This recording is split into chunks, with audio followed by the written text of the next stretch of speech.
안녕하세요. 알아야 손해 안 보는 법률 꿀팁, 줄여서 알법 꿀팁의 신중원 변호사입니다. 오늘 준비한 이야기는요, 임대차 관련해서 종종 발생하는 분쟁인데요. 바로 임대차 계약이 끝나서 나가려고 하는데 임대인이 과도하게 원상 회복을 요구하는 경우입니다. 혹시 지금 비슷한 분쟁을 겪고 계시거나 임대차 계약 기간이 얼마 남지 않았다 하시는 분들은 귀를 쫑긋 세우셔서 들어주시기 바랍니다. 그럼 지금부터 원상 회복의 범위에 대해서 자세히 설명드리도록 하겠습니다. 우선 제가 최근에 이메일로 받은 질문 내용부터 살펴보도록 하겠습니다. 안녕하세요. 전 서울 서대문구에서 치킨집을 운영하는 사람입니다. 제가 치킨 가게를 운영하던 전 임차인으로부터 임차권을 받은 후 일부 실내 인테리어를 바꿔 가게를 운영해 왔는데요. 그 임대차 계약 기간이 만료되어 임대인에게 보증금을 돌려달라고 했더니 임대인은 전 임차인이 임차할 당시의 상태로 인테리어를 모두 철거하고 아무것도 없는 상태로 만든 다음에 가게를 인도하라고 하면서 임대차 보증금의 반환을 거절했습니다.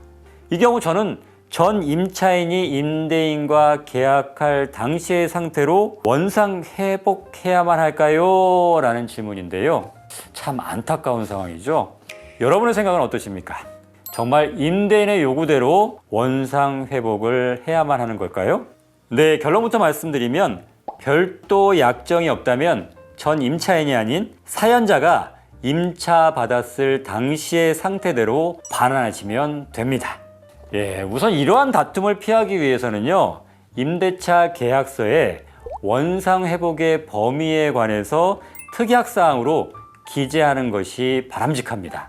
거래용 부동산 임대차 계약서에는요, 부동 문자로 원상 회복 의무가 기재되어 있고요. 위 조항을 고치는 것은 쉽지 않기 때문에 특약사항으로 원상 회복의 범위를 정하면 분쟁을 그만큼 줄일 수 있습니다. 임차인은 통상적인 사용을 한 후에 생기는 임대차 목적물의 상태 악화나 가치의 감소에 대해서는 원래대로 회복해야 될 의무가 없습니다. 이때 통상의 손상이나 마모가 뭐냐? 이건 사례마다 좀 다른데요. 예를 들면 벽지나 장판이 낡아서 손상되는 것, 그 다음에 방충망이 낡아서 찢어지는 것, 그 다음에 형광등의 센서가 고장나는 것, 그 다음에 수도꼭지나 배관이 낡아서 누수가 발생하는 것은 통상의 손상이나 마모에 해당한다고 볼 수가 있습니다. 위 사안에서 임대인의 경우에는 최초 임차인에게 임대할 당시의 상태대로 원상 회복을 하는 것이 유리하고요. 임차인은 전 임차인이 인테리어 했던 상태로 돌려주는 것이 유리합니다. 그렇다면 대법원은 이와 유사한 사례에서 어떠한 판결을 내렸을까요? 대법원은 전 임차인이 무도 유흥 음식점으로 경영하던 점포를 임차인이 소유자로부터 임차하여 내부 시설을 개조 단장한 사례에서 임차인에게 임대차 종료로 인해서 목적물을 원상 회복해서 반환할 의무가 있다고 하더라도 별도의 약정이 없으면 임차인이 개조한 범위 내에서만 임차인이 그가 임차 받았을 때의 상태로 반환하면 되는 것이지 그 이전의 사람이 시설한 것까지 원상 회복할 의무는 없다라고 판결을 내렸습니다.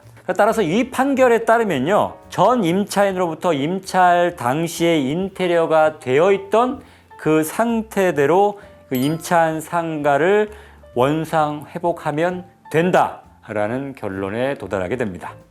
원상 회복의 범위에 관해서 다툼이 생기면 보통 임대는요, 원상 회복에 소요된다고 주장하는 금액을 제외한 나머지 임대차 보증금만을 임차인에게 반환하는 경우가 많습니다. 근데 만약 실제로 임차인이 원상 회복할 범위를 넘은 금액을 반환하지 않을 경우에는 초과하는 금액에 대해서는 지연손해금이 발생하게 되는 거죠. 예를 들어 설명해 드리겠습니다. 실제로 원상 회복에 소요되는 비용, 원상 회복 의무 불이행으로 인한 손해배상액이 1,000만 원이다. 그런데 임대인이 임의로 손해배상액을 3,000만 원이라고 주장하면서 이 3,000만 원만큼을 반환하지 않는 경우라고 이제 가정을 해보죠. 그렇다면 그 차액엔 그 3천만 원에서 1천만 원을 뺀 2천만 원에 대해서는 부당하게 돌려주지 않는 경우가 되기 때문에 이 2천만 원에 대해서는 지연손해금이 발생한다는 그런 뜻입니다.